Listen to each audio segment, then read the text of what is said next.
यह सपनों का जहाज था, एक तैरता हुआ महल जो अटलांटिक को जीतने के लिए बना था। इसका नाम आरएमएस टाइटैनिक था। साल 1912 में यह नाम सबकी जुबान पर था। यह सिर्फ एक जहाज नहीं था, यह इंसान की एम्बिशन, वेल्थ, टेक्नोलॉजिकल प्रोग्रेस का सिंबल था। लोग इसे इंसान द्वारा बनाया गया अब तक का सबसे शानदार जहाज कहते थे। इसका विशाल आकार ब्रेथ टेकिंग था। उस दौर की इंडस्ट्रियल माइट का सबूत, अखबार इसकी तस्वीरों से भरे थे, मैगजीन इसकी तस्वीरों से भरे थे। ये तस्वीरें लग्जूरियस और सेफ ओशन ट्रैवल का वादा कर रही थीं। दुनिया मंत्रमुग्ध होकर देख रही थी। टाइटैनिक अपनी पहली यात्रा के लिए तैयार हुआ। ग्लैमर का वादा और एक चिलिंग डेस्टिनी का फोरशैडो। एक्साइटमेंट पैल्पेबल थी। टाइटैनिक साउथम्पटन से न्यूयॉर्क जा रहा था। जहाज पर दुनिया के कुछ सबसे अमीर लोग सवार थे, हाई सोसाइटी की हस्तियां, ज्वेल्स, फाइन क्लोथ्स, लेकिन उनके साथ सैकड़ों इमिग्रेंट भी थे, पुरुष, महिलाएं, बच्चे। उन्होंने थोड़ा सा सामान पैक किया था, अपनी जिंदगी भर की बचत एक वन वे टिकट में लगा दी थी। वे अमेरिका में आशा और अवसर की तलाश में थे। टाइटैनिक उनके लिए एक उज्जवल भविष्य का चैरियट था, लेकिन यह शांति डिसेप्टिव थी। टाइटैनिक को अनसिंकेबल क्यों माना जाता था? इसका जवाब इसके ग्राउंड ब्रेकिंग डिजाइन और कंस्ट्रक्शन में है। यह जहाज 20वीं सदी की शुरुआत की इंजीनियरिंग का एक अजूबा था, जिसे बेलफास्ट, आयरलैंड के प्रसिद्ध हार्लैंड एंड वुल्फ शिपयार्ड ने बनाया था। इसे डबल बॉटम्ड हल के साथ बनाया गया था और सबसे महत्वपूर्ण बात, इसे 16 वाटर टाइट कंपार्टमेंट्स में बांटा गया था। ये compartments electric water tight doors से लैस बल्कहेड्स द्वारा अलग किए गए थे। डिजाइन इतना एडवांस्ड था कि जहाज कथित तौर पर तब भी तैर सकता था, भले ही उसके 4 आगे के कंपार्टमेंट्स पूरी तरह से डूब गए हों। बिल्डरों और इसके मालिक व्हाइट स्टार लाइन ने इसे प्रैक्टिकली अनसिंकेबल के रूप में मार्केटिंग की थी। टाइटैनिक का विशाल आकार स्टैगरिंग था। यह लगभग 900 फीट लंबा था, 4 शहर ब्लॉकों की लंबाई और 11 मंजिला इमारत जितना ऊंचा था। इसके 3 विशाल प्रोपेलर्स को विशाल इंजनों द्वारा संचालित किया जाता था, जो इमेंस पावर उत्पन्न करते थे, जिससे यह 20 नॉट से अधिक की तेज गति से यात्रा कर सकता था। हर विवरण को सावधानीपूर्वक प्लान किया गया था। इसके स्टील प्लेट्स की स्ट्रक्चरल इंटेग्रिटी से लेकर इसके इंटीरियर्स की लग्जूरियस अपॉइंटमेंट्स तक, grand staircase, perigean style cafe, swimming pool, ये सब समुद्र में पहले कभी नहीं देखे गए ऑपुलेंस के स्तर को दिखाने के लिए डिजाइन किया गया था। दुनिया ने कभी भी आकार, गति और लग्जरी के ऐसे संयोजन को नहीं देखा था, जिसने इसकी इनविंसिबिलिटी के मिथक को और बढ़ा दिया। एक जहाज जिसे डूबना नहीं चाहिए, उसे ढेर सारे लाइफ बोट्स की क्या जरूरत? टाइटैनिक में केवल 20 लाइफ बोट्स थे, जो जहाज पर मौजूद 2200 लोगों में से आधे से ज्यादा को ले जाने के लिए पर्याप्त थे। जहाज स्टील का एक किला था, लेकिन इसकी डिफेंसेस में एक फेटल फ्लॉ थी। 14 अप्रैल 1912 की रात अजीब तरह से शांत और तारों से भरी थी। समुद्र शीशे की तरह समतल था, एक ऐसी स्थिति जो सुंदर होते हुए भी हिमखंडों को देखना अविश्वसनीय रूप से कठिन बना देती थी। लुकआउट, फ्रेडरिक फ्लीट रेजिनाल्ड ली क्रोज नेस्ट में ऊंचे थे, चांदनी रहित अंधेरे में अपनी आंखें गड़ाए हुए थे। उनके पास एक महत्वपूर्ण उपकरण भी नहीं था, दूरबीन। जिस लॉकर में वे रखे थे, उसकी चाबी साउथम्पटन में छूट गई थी। जहाज बर्फीले पानी से तेजी से गुजर रहा था। एक साइलेंट प्रेडेटर कहीं आगे घात लगाए बैठा था। पूरे दिन टाइटैनिक के वायरलेस ऑपरेटरों को इलाके में अन्य जहाजों से कई बर्फ की चेतावनियां मिली थीं। वरिष्ठ वायरलेस ऑपरेटर जैक फिलिप्स अमीर फर्स्ट क्लास यात्रियों के लिए निजी संदेश भेजने में व्यस्त थे। रात के 11:40 पर भाग्य का क्षण आ गया। लुकआउट फ्रेडरिक फ्लीट ने इसे देखा, एक काला द्रव्यमान, रात के आकाश से भी गहरा, सीधे आगे। उसने 3 बार चेतावनी घंटी बजाई, हिमखंड सीधे आगे। फर्स्ट ऑफिसर विलियम मर्डॉक, जो ड्यूटी पर थे, ने तुरंत इंजनों को उलटने और जहाज को हार्ड टू पोर्ट मोड़ने का आदेश दिया। विशाल जहाज मुड़ना शुरू हुआ, लेकिन यह बहुत धीमा था, बहुत बड़ा था। यह टक्कर को पूरी तरह से नहीं टाल सका।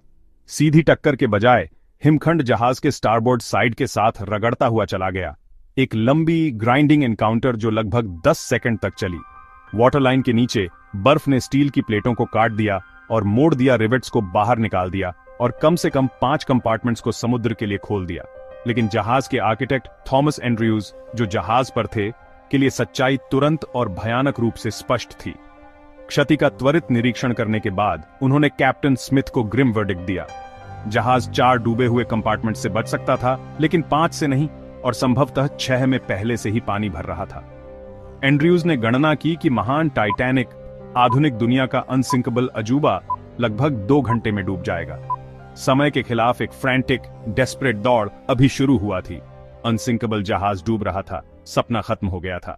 जैसे ही टाइटैनिक का बो ठंडे महासागर में धीरे धीरे अनिवार्य रूप से डूबने लगा, जहाज में एक चिलिंग रियलाइजेशन फैल गई। जहाज का बैंड, जिसका नेतृत्व वॉलेस हार्टले कर रहे थे, मशहूर तौर पर डेक पर इकट्ठा हुआ और चीयरफुल ट्यून्स बजाना शुरू कर दिया। मॉरल को बनाए रखने और व्यवस्था बनाए रखने का एक सरियल और साहसी प्रयास। उनका संगीत अनफोल्डिंग ट्रेजेडी के लिए एक अजीब मार्मिक साउंड ट्रैक प्रदान करता था, निश्चित डूम के सामने मानवीय गरिमा का एक प्रमाण। वे अंत तक बजते रहे। निकासी प्रक्रिया कैओटिक थी और दुख की बात है, डीपली फ्लॉड थी। महिलाओं और बच्चों को पहले का आदेश दिया गया था, लेकिन जहाज के विपरीत किनारों पर अधिकारियों द्वारा इसकी अलग अलग व्याख्या की गई। यह इनकंसिस्टेंसी, पहले लाइफ बोट्स आधे खाली लॉन्च किए गए थे। यह प्रीशियस स्पेस की एक कैटास्ट्रॉफिक बर्बादी थी जिसकी कीमत सैकड़ों जानों को चुकानी पड़ेगी। उस रात से उभरी मानवीय कहानियां प्यार, बलिदान और आतंक की एक हार्ट ब्रेकिंग टेपेस्ट्री हैं। करोड़पति जॉन जैकब एस्टर IV अपनी गर्भवती पत्नी को सुरक्षित रूप से लाइफ बोट में सुनिश्चित करने के बाद शांति से पीछे हट गए और अपने भाग्य को स्वीकार कर लिया। इसिडोर स्ट्रॉस और ईडा स्ट्रॉस, मेसीज डिपार्टमेंट स्टोर के बुजुर्ग मालिक, अलग होने से इनकार कर दिया। जब ईडा को लाइफ बोट में एक सीट की पेशकश की गई तो उन्होंने मना कर दिया, तुम जहां जाओगे मैं वहां जाऊंगी। उन्हें आखिरी बार डेक चेयर्स पर एक साथ बैठे हुए अंत का इंतजार करते हुए देखा गया था। इसके विपरीत सर्वाइवल के लिए डेस्परेशन भी स्टार्ट थी। थर्ड क्लास के यात्रियों ने बोट डेक तक जाने का रास्ता बंद तालों और भ्रमित करने वाले गलियारों से अवरुद्ध पाया, जो वर्ग विभाजन का एक ग्रिम रिफ्लेक्शन था जो मृत्यु में भी बना रहा। 15 अप्रैल की सुबह 2:20 तक जहाज के अंतिम क्षण आ गए थे। स्टर्न हवा में ऊंचा उठ गया, तारों वाले आकाश के खिलाफ सिलुएटेड विशाल प्रोपेलर्स को उजागर करता हुआ। रोशनी आखिरी बार झिलमिलाती रही और फिर बुझ गई, जिससे दृश्य भयानक अंधेरे में डूब गया। कराहते धातु और क्रैशिंग मशीनरी की एक बहरा कर देने वाली दहाड़ के साथ टाइटैनिक 2 टुकड़ों में टूट गया और लहरों के नीचे फिसल गया। 1500 से अधिक लोग अब पानी में संघर्ष कर रहे थे, जो घातक -2 डिग्री सेल्सियस था। महान जहाज चला गया था, केवल मुट्ठी भर लाइफ बोट्स और शवों का एक समुद्र पीछे छोड़ गया। आधिकारिक जांच में निष्कर्ष निकला, टाइटैनिक हिमखंड से टकराने के कारण डूबा था। यह घटना झांत बर्फ क्षेत्र में इसकी अत्यधिक गति के कारण बढ़ गई थी। यह वह कहानी है जिसे हम सभी जानते हैं, लेकिन क्या यह पूरी कहानी है? शुरुआत से ही संदेह और सवाल उठे। कुछ और सिनिस्टर हो सकता था। सबसे बार बार उठने वाला सिद्धांत, जहाज की सामग्री की गुणवत्ता। हल प्लेट्स, क्या स्टील ठंडे अटलांटिक में ब्रिटल था? रिवेट्स, क्या हजारों लोहे के नट बोल्ट सबस्टैंडर्ड थे? कुछ शोध कहते हैं निर्माण के दबाव ने कॉम्प्रोमाइजेस करवाए। हार्लैंड एंड वुल्फ शिपयार्ड, वही शिपयार्ड जिसने टाइटैनिक बनाया। वे एक ही समय में 3 ओलंपिक क्लास लाइनर्स बना रहे थे। संसाधन और सप्लाई चेन पतली पड़ रही थी। परिणाम, बो सेक्शन रिवेट्स के लिए लोअर ग्रेड लोहे का उपयोग। स्टर्न सेक्शन रिवेट्स पर भी असर पड़ा। जब हिमखंड टकराया, ये कमजोर रिवेट्स विफल हुए, सीम खुली और कंपार्टमेंट्स तेजी से भर गए। यह सिर्फ हिमखंड से हुई दरार नहीं, बल्कि स्ट्रक्चरल कैटास्ट्रॉफिक फेलियर थी। एक साधारण दुर्घटना से मामला कॉर्पोरेट नेग्लिजेंस बन गया। बर्फ की चेतावनियों की अनदेखी भी विवाद का बड़ा बिंदु है। प्राप्त चेतावनियों की संख्या स्टैगरिंग थी। इससे कप्तान और अधिकारियों की कॉम्पिटेंसी पर सवाल उठे। क्या कैप्टन स्मिथ पर इस्मे का दबाव था? जे ब्रूस इस्मे। तेजी और पब्लिसिटी के लिए दबाव। लक्ष्य, नया ट्रांसएटलांटिक स्पीड रिकॉर्ड। एक पब्लिसिटी स्टंट। परिणाम, सुरक्षा की लापरवाही, मेडन वॉयज एक डेडली गैम्बल। इसमें बच निकला, लाइफ बोट में चढ़ा और जीवन भर विलिफाइड रहा। और शायद सबसे बड़ा रहस्य, SS कैलिफोर्नियन का पास होना। कैलिफोर्नियन टाइटैनिक से कुछ ही मील दूर रुका हुआ था।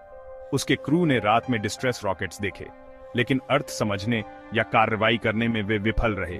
कैप्टन स्टैनली लॉर्ड ने ऑपरेटर को क्यों नहीं जगाया? क्यों रॉकेट्स की जांच नहीं करवाई गई? यह इनएक्शन इतिहास की बड़ी मैरीटाइम ब्लंडर्स में गिनी जाती है। अपनी डूबने के बाद से 1 सदी से भी अधिक समय में टाइटैनिक की कहानी, मिथ्स, लेजेंड्स, सबसे प्रसिद्ध मिथ, ममीज कर्स दावा। जहाज एक प्राचीन मिस्र की पुजारिन का कर्स्ड सार्कोफेगस ले जा रहा था और उसकी मेलेवोलेंट स्पिरिट ने आपदा का कारण बना। यह कहानी पूरी तरह झूठी है। जहाज के कार्गो मैनिफेस्ट में कोई कलाकृति नहीं थी और यह मीथ डूबने के बहुत बाद सेंसेशनलिस्ट पत्रकारों द्वारा गढ़ा गया था। एक और लगातार अफवाह यह है कि जहाज के मालिकों JP मॉर्गन और व्हाइट स्टार लाइन ने एक इंश्योरेंस स्कैम के हिस्से के रूप में जानबूझकर टाइटैनिक को डुबो दिया था। इस सिद्धांत का एक अधिक जटिल संस्करण कहता है कि जो जहाज डूबा वह टाइटैनिक नहीं था, बल्कि उसका लगभग समान बहन जहाज ओलंपिक था। कहा जाता है कि ओलंपिक पहले की टक्कर में क्षतिग्रस्त हो गया था और मालिकों ने उन जहाजों को बदल दिया, शिप स्वैप थ्योरी। हालांकि इस थ्योरी को इतिहासकारों ने बड़े पैमाने पर डिबंक कर दिया है। समुद्र तल से बरामद मलबे के हिस्सों पर पाए गए यूनिक कंस्ट्रक्शन नंबर्स इसे निर्णायक रूप से टाइटैनिक के रूप में पहचानते हैं। डूबने के दौरान वर्ग भेदों का चित्रण भी कुछ अतिशयोक्ति का विषय रहा है।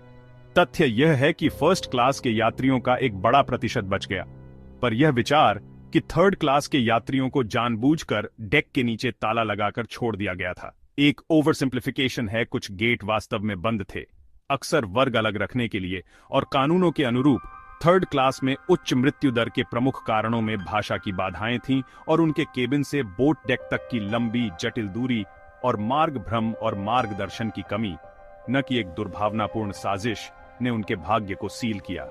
अंत में जहाज के अंतिम क्षणों के बारे में एक परसिस्टेंट मिथ है। लोकप्रिय संस्कृति, विशेष रूप से 1977 की फिल्म स्टर्न को लगभग ऊर्ध्वाधर दिखाती है, जबकि यह ड्रामेटिक है। कई बचे लोगों के खाते और आधुनिक फोरेंसिक एनालिसिस अधिक मामूली कोण सुझाते हैं। अनुमानित कोण शायद 20 या 30 डिग्री के करीब था। इसी तरह बैंड का अंतिम गीत भी बहस का विषय रहा है, जबकि उन्होंने निस्संदेह अंत तक बजाया। अंतिम टुकड़े को अक्सर भजन नीरर माय गॉड टू दी के रूप में उद्धृत किया जाता है। हालांकि अन्य बचे लोगों के खाते कहते हैं कि यह एक वॉल्स हो सकता था। ये छोटे छोटे विवरण दिखाते हैं कि कहानी समय के साथ कैसे आकार लेकर रोमांटिसाइज्ड हुई और किस तरह ऐतिहासिक सत्य शक्तिशाली लेजेंड के साथ मिल गया। ये मानवता को दर्पण दिखाता है, हमारी उपलब्धियां और विफलताएं।